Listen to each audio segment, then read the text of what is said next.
6 মাসের বাচ্চা রাইখা বাবা বিদায় হয়ে গেছে। এখন মা চিন্তা করে কি করব, আমি বিবাহ বসবো না, ছেলেটাকে নিয়ে জীবন কাটাবো। চিন্তা করে যদি আমি বিবাহ বসে যাই আমার সুখের কোনো অভাব হবে না, আর যদি আমার বিবাহ বসে যায় আমার ছেলেটার দুঃখের কোনো অভাব হবে না। এইবার আল্লাহর বান্দে সিদ্ধান্ত নেয় বিবাহ বসা যাবে না, প্রয়োজন হলে আমি ছেলেটার জন্য সারাটা জীবন আমি বিসর্জন দিয়ে দিব। আমি কষ্ট করে অন্যের বাড়ি কাজ করে আমি সংসার চালাবো, তারপরও বিবাহের দরকার নাই, সুখের দরকার নাই। কারণ আমার বাবা, আমার এই কলিজার টুকরা সন্তানের সুখ হইল আমি মায়ের সুখ, ঠিক কিনা? মা তো বিবাহ বসে নাই, ছেলেটাকে লালন পালন করে। 6 মাসের বাচ্চা থেকে যখন 6 বছর হয়ে গেল, মা ছেলেটাকে স্কুলে ভর্তি করে দেয়। পড়ালেখা করতে করতে এক পর্যায়ে মেট্রিক পরীক্ষার সময় হয়ে যায়। স্কুলের হেডমাস্টার সাহেব ডাক দিয়া কয়, বাবা পরীক্ষা দিতে হবে, ফর্ম ফিল আপ করা লাগবে, টাকা লাগবে 1200। মেট্রিক পরীক্ষার আগে ফর্ম ফিল আপ করা লাগে কি লাগে না? এখন ছেলেটা দাঁড়াইয়া মাথাটা নিচু কইরা ডাক দিয়া কয়, স্যার আমার মন বলে আমি এবছর পরীক্ষা দিতে পারবো না। স্যার বলে, বাবা তুমি কেন পারবা না? তোমার তো মেধা ভালো, তোমার স্মরণ শক্তি ভালো, ছাত্র ভালো। ছেলেটা ডাক দিয়া কয়, স্যার আমার বাবা দুনিয়ার জমিনে নাই, আমার মা বেঁচে আছে, অন্যের বাড়ি কাজ করে করে কোন রকম সংসারটা চালায়। বাড়িতে আমার, ও স্যার খাতা কলম কিনে দিতেই তো আমার মায়ের বড় কষ্ট হয়। এই 1200 টাকার টেনশন আমার মায়ের মাথায় আমি কেমনে দিব? পারবো না, পরীক্ষার দরকার নাই, আমার মাকে আমি কষ্ট দিতে পারবো না। ছেলেটা এই কথাটা বইলা একটা দৌড় মাইরা বাড়িতে হাজির হয়ে গেছে। বাড়িতে যাইয়া পড়ার টেবিলে বসে কি যেন চিন্তা করে আর পড়ালেখা করে। মা ছেলেটার সামনে যাইয়া চেহারাটার দিকে তাকাইয়া ডাক দিয়া কয়, বাবা সত্যি কইরা একটা কথা বলবানি, তুমি কি টেনশন করো? আল্লাহু আকবার। সন্তান যদি কোনো টেনশন করে, পৃথিবীর কোনো ক্যামেরায় ধরা না পড়লো, মায়ের চোখ নামক ক্যামেরায় কিন্তু ধরা পড়ে যায়। বন্ধু এইবার ওই সন্তান আব্দুল খালেকের মা ডাক দিয়ে কয়, বাবা কি টেনশন করো, সত্যি কইরা বলো। ছেলেটা টার্গেট হইল মায়ের মাথায় কোনো টেনশন দিবে না, কথাটা একেবারে ঘুরাইয়া ফালাইতে চাইছে। কয়, মা গো কোনো টেনশন আমি করি না, কোনো টেনশন করি না। ছেলেটা এই কথাটা বলার পরে মা ক্ষান্ত নয়, মা ডাক দিয়া কয়, বাবা আমি মা কিন্তু তোর পেটে হই না, তুই কিন্তু আমি মায়ের পেটে হইছস, ঠিক কিনা? কারণ পৃথিবীর জমিনে সন্তান যদি কোনো মুসিবতের মধ্যে পড়ে যায়, ওরে মুসলমান নবীর উম্মত, পৃথিবীর জমিনে পশু পাখি জানার আগে জানে কিন্তু জনম দুঃখিনী মায়। বিদেশেতে যাইয়া যদি সন্তান মারা যায়, পশু পাখি জানার আগে জানে জনম দুঃখিনী মায়। আব্দুল খালেক কয়, মা গো কোনো টেনশন করি না। মা কয়, না তুমি একটা টেনশন করো। বাবা কি হয়েছে বলো? কোনো কষ্ট আজ পর্যন্ত তোমাকে দেই নাই বাবা, কথা দিলাম এখনো কোনো কষ্ট দিব না। ছেলেটা এবার ডাক দেয়া কয়, মা স্যার বলছে পরীক্ষা দিতে হবে, টাকা লাগবে 1200, আমি পাবো কোথায়? এই জন্য আমি টেনশন করি, আপনার মাথায় আমি টেনশন ঢুকাইতে চাই না। মা একটা মুস্কি হাসি দিয়া কয়, বাবা তুমি এখানে দাঁড়াও, আমি আসতেছি। মা অন্য আর একটা রুমে যাইয়া মা একটা প্লাস্টিকের ব্যাং হাতে নিয়া ছেলে আব্দুল খালেকের হাসার সাথে সামনে হাজির হয়ে গেছে। কয়, বাবা এই প্লাস্টিকের ব্যাংটা ভাইঙা দেখ কত টাকা আছে। ছেলেটা ব্যাংটা ভাইঙা টাকায় দেখে টাকা লাগবে 1200, টাকা হয়ে গেছে 1300। ও বন্ধু এইবার কয়, যা বাবা এই টাকাটি নিয়ে যা, স্যারের হাতে দিয়া বল স্যার আমি পরীক্ষা দিব। ছেলেটা ডাক দিয়া কয়, না মা আমি পরীক্ষা দিব না, আগে বলো টাকাটা তুমি কোথায় পাইছো? মা ডাক দিয়া কয়, তোর জানার দরকার নাই, তুই পরীক্ষা দে। ছেলে কয় আমি পরীক্ষা দিব না, কারণ আমি বহুত দেখছি তুমি জীবনে একটা ভালো জামাও তুমি পরো নাই। সত্যি করে বলো না মা, আমি দেখছি তোমার সংসার চালাইতে কষ্ট হয়, অন্যের বাড়ি কাজ করছো, কত বকা শুনছো, কত কথা শুনছো, কোনোদিন আমি দেখি নাই তুমি ভালো একটা কাপড় পরতে রে মা। এই টাকাগুলা কোন ফাঁকে তুমি জমাইছো? এবার মা কয় শুনবি যেহেতু শোন, সারা জীবনের জন্য এটারে তাবিজ বানায় রাইখা দিস, কোনোদিন এই মাকে কষ্ট দেওয়ার চিন্তা করবি না, ঠিক আছে? শোন বাবারে, প্রতিদিন তুই আর আমি একসাথে খানা খাইতে বসতাম, সকালবেলা নাস্তাও করতে বসতাম। আমি মা চিন্তা করতাম, আহারে আমার কলিজার টুকরা সন্তান পড়াশোনা করে, পরীক্ষা দিবে সামনে, ছেলেটার স্মরণ শক্তির দরকার আছে, এই জন্য আমি মা তোর জন্য দুধের ব্যবস্থা করতাম, ডিমের ব্যবস্থা করতাম। কিন্তু বাবা তুই তো আমি মাকে রাইখা কখনো খাইতি না, কারণ ঘরের মধ্যে তুই আর আমি, আর কেউ নাই। তবে বাবা প্রতিদিন আমি মা দুইটা ডিম নাস্তার জন্য একই প্লেটে আমি হাজির করতাম, একটা ডিম তোর জন্য, একটা ডিম আমি মায়ের জন্য। কিন্তু বাবা আমি মা দুইটা ডিম নিয়া একটা ডিম তুই ঠিকই তোর ডিম তুই খাইতি, আমি মা কথা বলে বলে সময়টা কাটায়া দিতাম গল্প করে করে।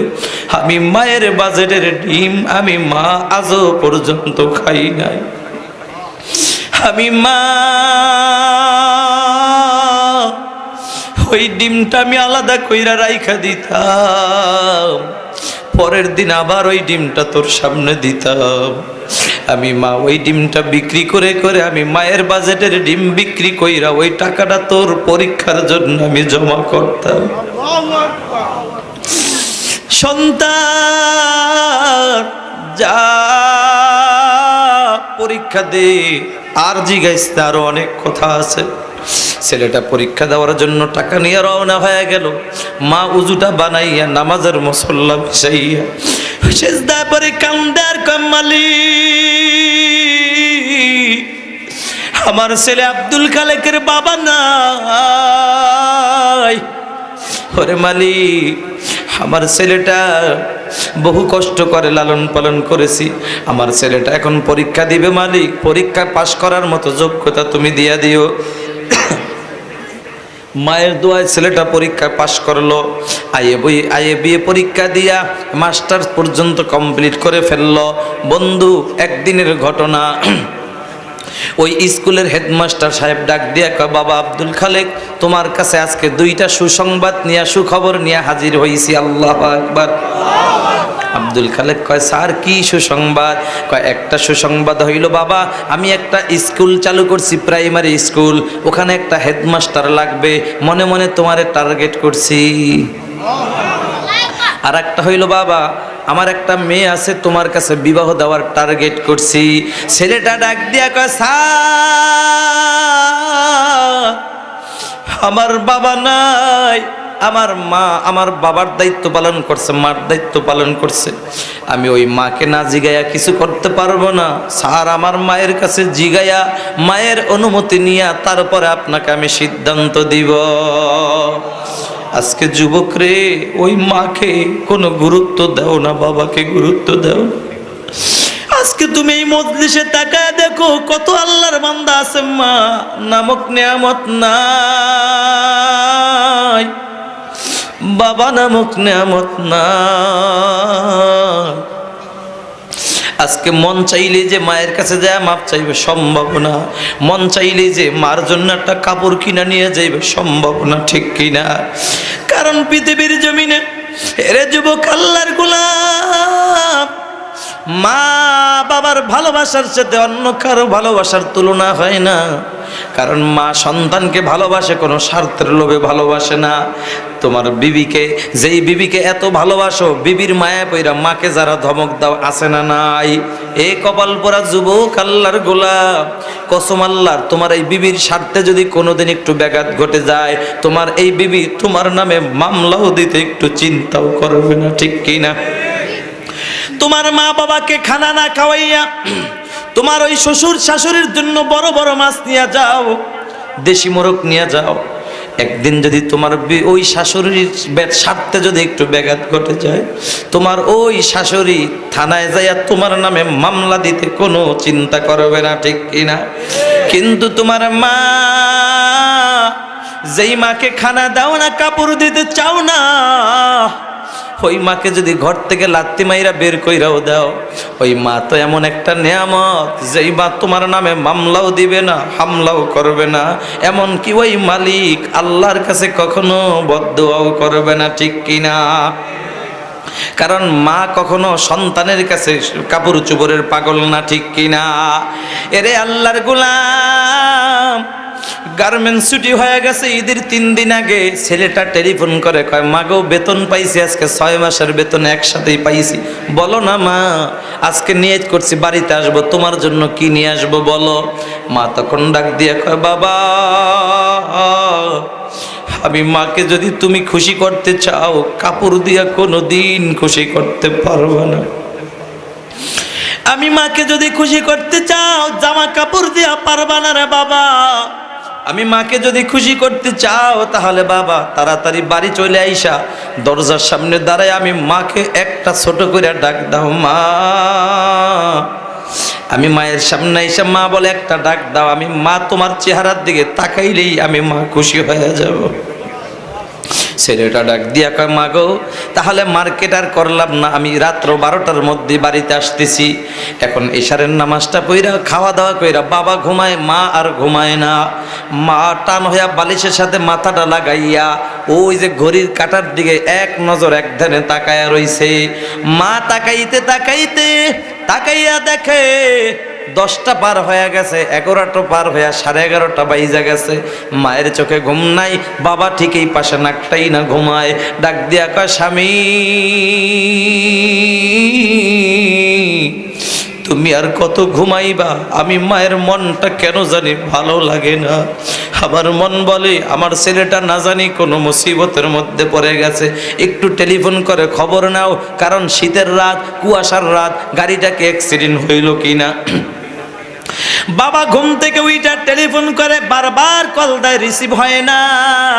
বাবা আবার ঘুমায়া যায়, কিন্তু মায়ের চোখে ঘুম নাই। কারণ কি জানো বন্ধু, পৃথিবীর জমিনে মা হলো বাবার চাইতে মায়ের অন্তরে সন্তানের মায়া 3 গুণ বেশি, ঠিক কিনা? এই জন্য সাহাবী বলে, নবী খেদমত করবো কার? তোমার মার। এরপরে কার? তোমার মার। এরপরে কার? তোমার মার। এরপরে কার? তোমার বাবার। আল্লাহু আকবার। নবী বলে, আল জান্নাতু তাহতা আকদামিল উম্মাহাত, তোমার মায়ের পায়ের নিচে তোমার জন্য জান্নাত। সুবহানাল্লাহ। এই মাকে কষ্ট দাও যুবক, তোমার মা হাজারো কষ্ট দিলে কিন্তু মা সন্তানের জন্য বদদোয়া করে না, এটা হইল মা। এরে আল্লাহর গোলাম, ওই আব্দুল খালেক মার কাছে 2টা অফার নিয়ে হাজির। মনে আসেনি বাবা? কয়, মা গো স্যার 2টা অফার দিছে, একটা হইলো চাকরির অফার আর একটা বিবাহ করার অফার। আব্দুল খালেকের মা ডাক দিয়া কয়, বাবা চাকরির অফার দিছে, চাকরি করো, কিন্তু বিবাহের অফার দিছে, এই ব্যাপারে আমি মার মতামত নাই। কারণ কি জানো, তোমার ওই স্যারের মেয়েটা হইল আধুনিকা, নামাজ নাই, রোজা নাই, পর্দার আমল নাই। ওই নারীর দ্বারা কখনো সংসারে শান্তির আশা করা যায় না, ঠিক কিনা? মা বোনেরা আইসি নেন আসছে। আল্লাহ নবী বলে, আল মারআতু ইযা সাল্লাত খামসাহা ওয়া সামাত শাহরাহা ওয়া হাসানাত ফারজাহা ওয়া আতাআত বা'লাহা দাখালাত মিন আইয়ি আবওয়াবিল জান্নাতি শাআত। আল্লাহর নবী বলেন, যেই নারীর মধ্যে 4টা গুণ থাকবে, 4টা আমল থাকবে, ওই নারীর জন্য আল্লাহর তৈরি জান্নাতের 8টা দরজা আল্লাহ খুলে দিবে, যেটা ইচ্ছা সেটা দিয়েই প্রবেশ করতে পারবে। 1 নম্বর গুণটা হলো 5 ওয়াক্তের নামাজ, 2 নম্বর হলো মাহে রমজানের রোজা, 3 নম্বর হলো পর্দার আমল, 4 নম্বর হলো স্বামীর খেদমত। জোরে কোন সুবহানাল্লাহ। ও পর্দার আড়ালের মা, এই 4টা গুণ যদি ঢুকাইতে পারো, আল্লাহ জান্নাতের 8টা দরজা খুলে দিবে। এবার আব্দুল খালেকের মা ডাক দিয়া কয়, বাবা তোমার ওই স্যারের মেয়েটাকে তুমি বিবাহ কইরো না, কারণ আমার মন ভালো লাগে না। যেই নারীর মধ্যে নামাজ নাই, রোজা নাই, পর্দার আমল নাই, ওই নারীর দ্বারা তোমারও সুখ হবে না, আমি মায়েরও সুখ হবে না, কারণ আমি গ্রামের মহিলা, আমার শাশুড়ি হিসাবে মাইনা নিবে না। আছে না নাই? এখন তো ছেলেটা ডাক দিয়া কয়, মাগো যেই ছেলের জন্য তুমি এত কষ্ট করলা, ওই ছেলের বউ তোমাকে মানবে না, এটা কেমন কথা বললা? এমন বউ তো ঘরে রাখবো না। ছেলের মিষ্টি মিষ্টি কথা শুই না মা রাজি হয়ে যায়। মা ডাক দিয়া কয়, বাবা তাহলে একটা কাজ করো, তুমি যদি ভালো মনে করো তাহলে বিবাহ করো। মা কিন্তু ডাইরেক্ট অনুমতি দেয় নাই, ইনডাইরেক্ট দিছে, কয় তুমি যদি ভালো মনে করো করো। ছেলেটা অনুমতি পাইয়া বিবাহ করলেন, চাকরিতেও ঢুকলেন। এইবার একদিন বিবির হাতটা ধইরা ওই বাড়িতে এসে হাজির হয়ে যায়। হাজির হইয়া ডাক দেখা, বিবি এই যে দেখো বৃদ্ধা মহিলা, ইনি আর কেউ নয়, ইনি হলেন আমার মা, তোমার শাশুড়ি। ও বিবি আমার, বলো না কোনোদিন আমার এই মাকে কষ্ট দিবা না? বলো না বিবি, কোনোদিন আমার মায়ের খেদমতের কোনোদিন ত্রুটি করবা না? বুক ভরা আশা নিয়ে দাঁড়ায় রইছে যে এইবার বিবি এমন একটা দামি কথা বলবে, মায়ের 25 বছরের ব্যথা ভুলে যাবে, ঠিক কিনা? কিন্তু না না, বিবি যার ভিতরে নামাজ নাই, রোজা নাই রে যুবক, এমন মহিলার দ্বারা কখনো ভালো দামির কথা আশা করা যায় না। এইবার বেনামাজি ওই বিবির জবান থেকে একটা কথা বের হয়ে গেল, যেই কথার দ্বারা মা শান্তি পাইবে তো দূরের কথা, কষ্ট পায়া গেল। কথাটা হইল, বিবি হঠাৎ করে ডাক দিয়া কয়, স্বামী তোমার মায়ের গোলামি করার জন্য আমি বাড়িতে আসি নাই। কথাটা শুই না মা তো দাঁড়ায় থাকতে পারে না, জমিনের মধ্যে পড়ে যায়। ছেলেটা মায়ের হাত ধইরা কয়, মা গো মনে কষ্ট নিও না, আমি আসতেছি। তোমার এই পুত্র বউ ছোট মানুষ বোঝে না, ওরে বুঝাইয়া তোমার ভক্ত বানায়া দিব, টেনশন নাই। মা এইবারও কষ্ট পায় না, মাইনা নিল। একদিনের ঘটনা ও বন্ধু, বিবিকে স্বামী ভক্ত বানাইবে তো দূরের কথা, স্বামী উল্টা বিবিরে ভক্ত বানায় ফেলাইছে, শয়তানের ধোকায় পড়ে। কারণ যেই নারীর মধ্যে নামাজ নাই, রোজা নাই, ওই নারীর সাথে সম্পর্ক থাকে শয়তানের সাথে, ঠিক কিনা? এইবার শয়তানের নানি সহযোগিতা কইরা স্বামীরে ভক্ত বানায় ফেলাইছে। এমন ভক্ত বানাইছে, স্বামী স্ত্রী ছাড়া কিছুই বোঝে না, মাকে এখন আর চেনে না। কন্যা নাউজুবিল্লাহ। অথচ যেই মা ডিম বিক্রি করে টাকা দিয়া পড়ালেখা করাইছে, সেই মায়ের কথা এখন ভুলে গেছে। এরে কপাল পরা যুবক, আল্লাহর গোলাম, যারা এমনি মা বাবাকে কষ্ট দিয়া বউকে খুশি করো, সুখ তো পাইবা না, সুখ তো পাইবা না। মা বাবা হারায়া ফেলাইলে সেদিন বুঝবা যে মা বাবা কি নিয়ামত, ঠিক কিনা? এইবার ওই আল্লাহর গোলাম আব্দুল খালেক বিবির এতটা পাগল হয়ে গেল, একদিন বিবি সুযোগ পাইয়া ডাক দিয়া কয়, স্বামী আমার এ বাড়িতে হয়তো আমি থাকবো না, হয় তোমার মা থাকবে। কয় কি হয়েছে? কয় তোমার মা আমার সাথে ঝগড়া করে, তোমার মা আমার ভালো দেখতে পারে না। এমন মিথ্যা কথা বানায়া বলার পরে স্বামীর মনটা খারাপ হয়ে গেছে। স্ত্রীর পাগল হইয়া ওই আব্দুল খালেক হাতের মধ্যে মোটা একটা লাঠি নিয়া মায়ের কাছে হাজির। মায়ের সামনে যাইয়া লাঠিটা জাগাইয়া মায়ের শরীরে টাস টাস করে বাড়ি মারা শুরু করলো। মা জমিনের মধ্যে পড়ে যায়, ছটফট করে আর কয়, মালিক রে, এই ছেলের জন্যই কি আমি এত কষ্ট করলাম? ডাক দিয়া কা, বাবা তোমার কি মনে পড়ে না আমি মাঝে তোমার জন্য কত কষ্ট করলাম? ছেলে কোনো কথাই শোনে না, শুধু খালি মারে আর মারে। শেষ পর্যন্ত মায়ের যখন শেষ হয়ে যায়, মা উজুটা বানাইয়া নামাজের মুসল্লা বিছাইয়া চোখের পানি ছেড়ে দিয়ে মালিকের কাছে দুইটা হাত উঠায়া ডাক দিয়া কয়, মালিক আল্লাহ, আমার ছেলেটা আমাকে মাইরা কষ্ট দিল, আমি মা কষ্ট পাই নাই, কারণ আমার ছেলেটা বোঝে না। ও মালিক, তোমার কাছে আবদার জানাই, তুমি আমার ছেলের উপর কোনো গজব দিও না। মায়ের খাওয়ার পরও ছেলের জন্য মা বদদোয়া দেয় না, বরঞ্চ দোয়া করে, আল্লাহ আমার এই ছেলেটাকে হেদায়েত দিয়ে দাও, আমার ছেলেটাকে সন্তানের বাপ বানায় দাও, যাতে করে জানি বোঝে মা বাবার কলিজায় সন্তানের কতটা মায়া, ঠিক কিনা? যাদের সন্তান নাই এরা এই জিনিসটা বোঝে না। মায়ের দোয়া কবুল হয়ে গেছে, আব্দুল খালেকের ঘরে সন্তান চলে আসছে। বন্ধু, একদিনের ঘটনা, আব্দুল খালেক স্কুল থেকে প্রতিদিন আসে দিন 2:30টায়, ওই দিন বাইজা গেছে রাত্র 2:30টা। বাজাইলেন কে? কারণ আল্লাহ ওই মায়ের দোয়া কবুল করে এখন হেদায়েত দিয়া দিবেন, এই জন্য আল্লাহ রাত্র 2:30টা বাজায়া দিলেন। 2:30টা বাজার পরে দরজা নক করলে তাকায় দেখে বিবি ঘুমায় না। দরজা খোলার পর তাকায় দেখে বিবি তার ওই কলিজার টুকরা সন্তানরে বুকে চাইপা ধইরা একবার ঘরের এই কিনারায় যায়, আবার ওই কিনারায় যায়, ঘুমায় না। স্বামী ডাক দিয়ে কয়, বিবি কেন ঘুমাও না? রাত্র 2:30টা বাইজা গেল, এখনো কেন ঘুমাও না? বিবি এইবার ডাক দিয়া কয়, স্বামী তুমি তো বাপ, তুমি বুঝবা না, পৃথিবীর জমিনে সন্তান যদি না খায়, কোনো মা খানা খায় না। সন্তান না ঘুমাইলে মা ঘুমাইতে পারে না, ঠিক কিনা? স্বামী তুমি বুঝবা না সন্তানের প্রতি মায়ের যে কতটা মায়া। আজকে তোমার এই ছেলেটা বারবার প্রস্রাব পায়খানা করে কাপড় নষ্ট করে ফেলছে, কাপড় সব শেষ, এখন আমি মায়ের কাপড়টা দিয়ে আমি পেঁচাইয়া বুকের সাথে লাগায়া রাখলাম, আমার ছেলেটা যেন কষ্ট না পায়। ও আজকের একদিন নয়, যদি 3টা দিন যদি আমার ছেলের জন্য অপেক্ষায় থাকতে হয়, আমি ঘুমা থাকতে রাজি, তারপর আমার ছেলেকে রাইখ আমি মা ঘুমাইতে রাজি না।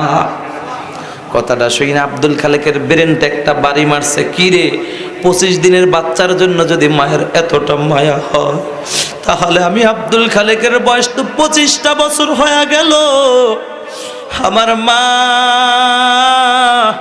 আমার জন্য তাহলে না জানি কতটা রাত এরকম ঘুমায় নাই, কতটা রাত না খায়া রইছে। ছেলেটা এবার আব্দুল খালেক কয়, বিবি বুইজা ফালাইছি, এখন তোমরা দাঁড়াও আমি আসতেছি। কথাটা বইলা আব্দুল খালেক দরজাটা খুইলা একটা দৌড় মারছে, দৌড় মাইরা মায়ের দরজার সামনে হাজির।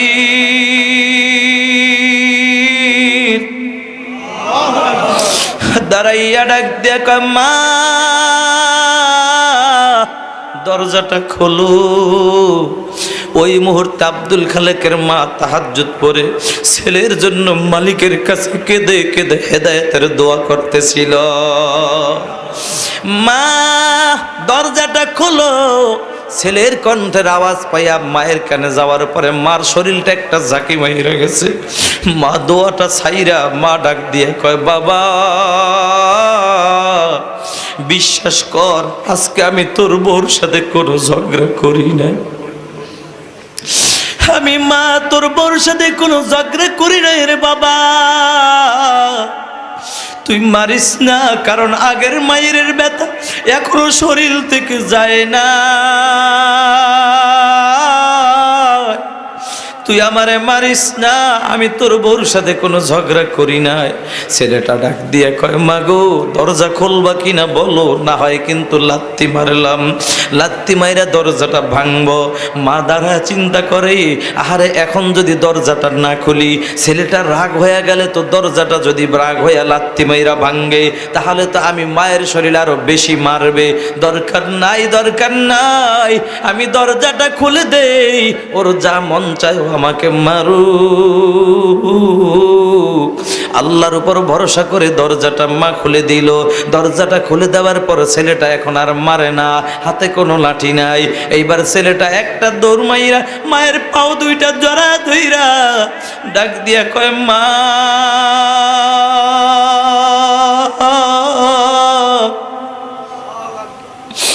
পারবানি মা, তুমি আমারে মাফ করতে পারবানি মা। ও মা বুঝি না, এ বউর মায়া পইরা তোমার শরীরে হাত পর্যন্ত আমি দিয়ে ফেলাইছি।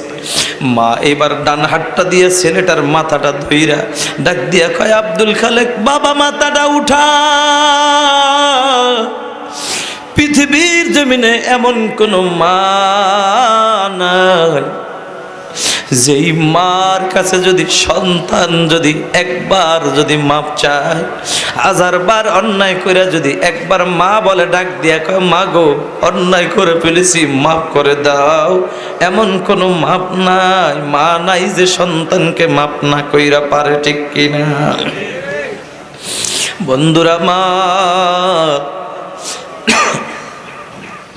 আজকে এই ময়দানে দেখতে চাই কার কার মা নাই বাবা নাই, হাতটা একটু জায়গা। বন্ধু হাতটা নামা। এরে কলিজার টুকরা যুবক ভাই, আজকে যেই বান্দার হাত জাগাইছে মা নাই বাবা নাই, আজকে এদের মনে কতটা ব্যথা জানো? আজকে এই ময়দানে যদি আমি হাতটা জাগায়া বলি বাবা কে আছো, আজকে মা বাবার কাছে যায় মাপ চাইবা, তুমি ঠিকই হাত জাগাইবা যার মা আছে, কিন্তু যার মা নাই ওই ব্যক্তি হাতটা জাগাইতে পারবে না। কলিজার মধ্যে ব্যথা শুরু হয়ে যাইবে রে মালিক, অন্যায় করছি, মন চায় আমি মাপ চাই, কিন্তু এখন তো আমি মাপ চাইতে পারবো না। তবে আমি এই ময়দানে দেখতে চাই মার পাগল কারা কারা আসো। বন্ধু মা নাই বাবা নাই, অথবা মা বাবা আছে, এই ময়দানের মধ্যে কত ভাই ভাই দ্বন্দ্ব করেছ, ভাইয়ের মনে কষ্ট দিছ, মুসলমানের মনে কষ্ট দিছ। আজকে এই ময়দানে মা নাই বাবা নাই, তোমার বড় ভাই আছে, এই তোমার চাচা আছে, তোমার দাদা আছে এই ময়দানের মধ্যে, অথবা তোমার চেনা নাই তোমার ভাই সমতুল্য কিছু লোক এই ময়দানে আছে। আজকে ওই আল্লাহর মোহাব্বত নিয়া, নবীর ভালোবাসা নিয়া, মা বাবার ভালোবাসা নিয়া সবাই আল্লাহু আকবার বলে।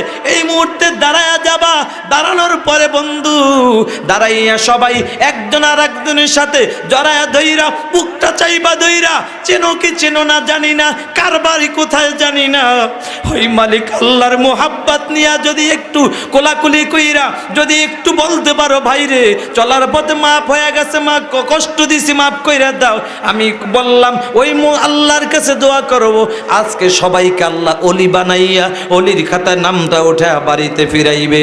যুবকরে মাত্র 2টা সেকেন্ডের মধ্যে সবাই আল্লাহু আকবার বলে দাঁড়ায় যাও, সবাই আল্লাহু আকবার বলে দাঁড়ায় যাও। একজন আর একজনকে কলাকুলি করে ধরো, একজন আর একজনকে জড়ায় ধরো, কল ভাই। স্টেজের মধ্যে যারা আছো সবাই একজন আর একজনকে জড়ায় ধরো। বাইরে জীবনে চলার পথে হয়তোবা অন্যায় করেছি, কথার মধ্যে কষ্ট দিয়েছি, মাফ করে দাও। আজকে এক ফোঁটা চোখের পানি ফালাইয়া মাপ চাও, আল্লাহ তোমারে মাফ করে ওলির কাছে নাম উঠায়া দিবে। সবাই মাপ চাও বন্ধু, সবাই বসে যাও, বসে যাও বন্ধু। এটা কিন্তু সবার কবরে জোটে না রে ভাই। হে আল্লাহর গোলাম, কবরে সবার যাইতে হবে, ঠিক কিনা? আল্লাহর নবী খাদিজাতুল কুবরা রাদিয়াল্লাহু একদিন ডাক দেয়া কয়, খাদিজা তোমাকে একটা আমল শিখায় দেই, ফজরের নামাজের পরে প্রতিদিন তুমি জিকিরের আমল করবা। জিকিরের আমল করার আগে খাদিজা তুমি একটু অন্ধকার কবরের মুরাকাবা করবা। খাদিজা নবীজির আমলটা শুইনা প্রতিদিন জিকির করে, জিকিরের আগে কবরের মোরাকাবা করে। কবরের মোরাকাবা করতে করতে খাদিজার কবরের অন্তরে কবরের ভয় ঢুইকা গেছে। খাদিজা মনে মনে চিন্তা করে, হায় হায় অন্ধকার কবরে আমি কেমনে থাকবো, দুনিয়ার জমিনে আমার ঘরের সবাই যদি বেড়াইতে চইলা যায়, আমি একা ঘরে থাকতে পারি না, আমার পাশের বাড়ির আরেকজনকে ডাইকা আমার সাথে ঘুমাইতে নেই, ঠিক কিনা? ওই অন্ধকার কবর বড় ভয়, কারণ নবী বলে আল কবরু রাউযাতুম মির রিয়াজিল জান্নাহ আও হুফরাতুম মিন হুফারিন নার। আল্লাহর নবী বলেন কারো কারো কবর হবে জান্নাতের বাগান, কারো কারো কবর হবে জাহান্নামের গর্ত। খাদিজা কবরের মোরাকাবা করতে করতে এখন কান্না আর কান্না, কান্নার কান্না কেউ থামাইতে পারে না। হযরত ফাতেমাও কান্দে, বাবাও কান্দে, কয় বাবা আমার মা কেন কান্দে? নবী আমার ডাক দিয়ে কয় খাদিজা কান্নাটা এখন বন্ধ করো, ফাতেমা সহ্য করতে পারে না। আল্লাহর নবীর বিবি খাদিজা ডাক দিয়ে কয় নবী কান্না বন্ধ করতে পারি, শর্ত হইল তিনটা। কয়টা বাবা? তিনটা শর্তের বিনিময়ে আমি কান্না বন্ধ করতে পারি। আমার নবী ডাক দেয়া কয় খাদিজা কি তিনটা শর্ত একটু বলো। খাদিজা ডাক দেয়া কয় নবী আপনি তো আমাকে বলেছেন কবরের মুরাকাবা করার জন্য। আমি কবরের মুরাকাবা করতে করতে আমি চিন্তা করে দেখলাম ওই কবরের মধ্যে সাথীও নাই, বাতিও নাই, বন্ধু বান্ধব কেউ নাই। ওই কবরের মধ্যে আমি কেমনে একা থাকবো?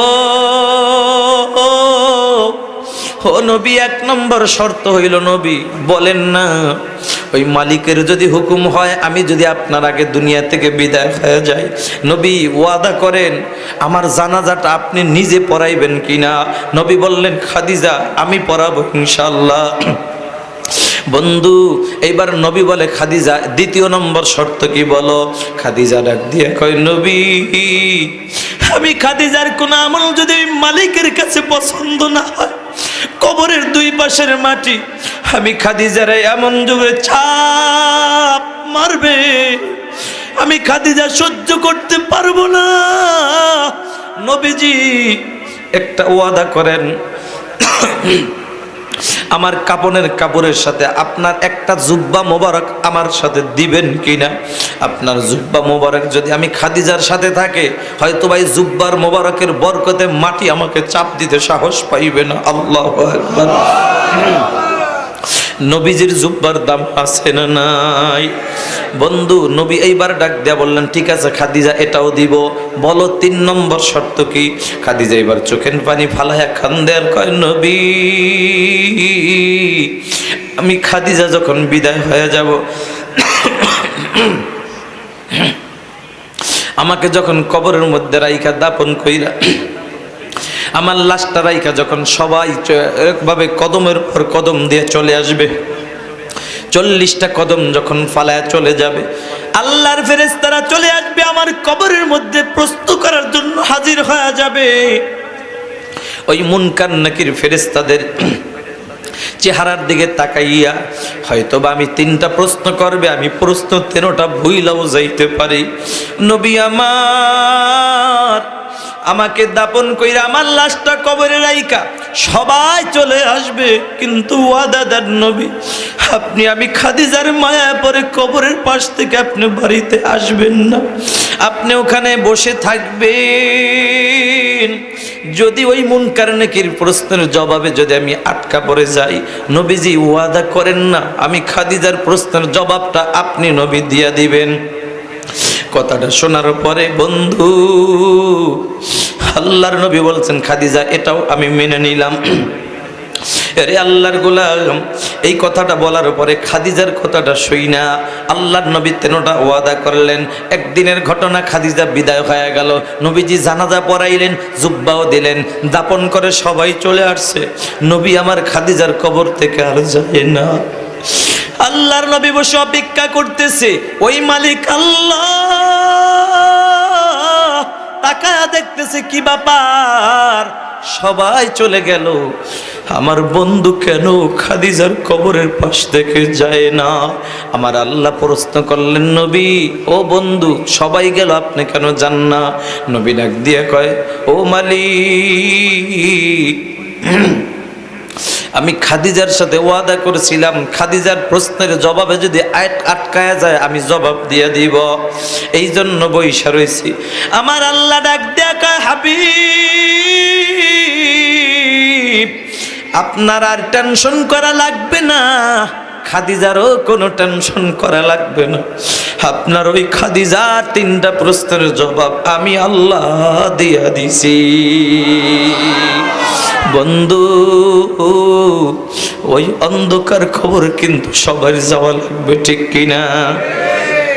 আজকে যদি অন্ধকার খবর যায় শান্তি পেতে চাও তাহলে আজকেই আল্লাহর ওলি খাজা মঈনুদ্দিন চিশতি রহমাতুল্লাহি আলাইহি অনেক উঁচু মাপের বুজুর্গ, এত বড় বিখ্যাত বুজুর্গ, এ মুসলমান নবীর উম্মত আজকে শুধু খাজার ভক্ত হইলে চলবে না।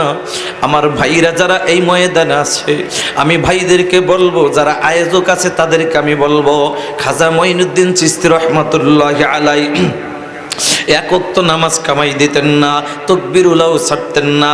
আরে খাজা যারা আছে দেখো, খাজা কুতুবউদ্দিন বখতিয়ার কাকি রহমাতুল্লাহি আলাইহি কত বড় বুজুর্গ। খাজা কুতুবউদ্দিন বখতিয়ার কাকি রহমাতুল্লাহি আলাইহি মৃত্যুর আগে ছেলেকে ডাক দেখা, বাবা আমার মৃত্যু মনে হয় গনায় আসছে, আমার মৃত্যুর পরে আমার জানাজা যাকে তাকে দিয়া পড়াইবা না, যার মধ্যে 4টা গুণ থাকবে তাকে দিয়া পড়াইবা। 1 নম্বর গুণ, যার মধ্যে জীবনও হায়াতের জিন্দেগিতে আসরের 4 রাকাত সুন্নাত ছুটে নাই।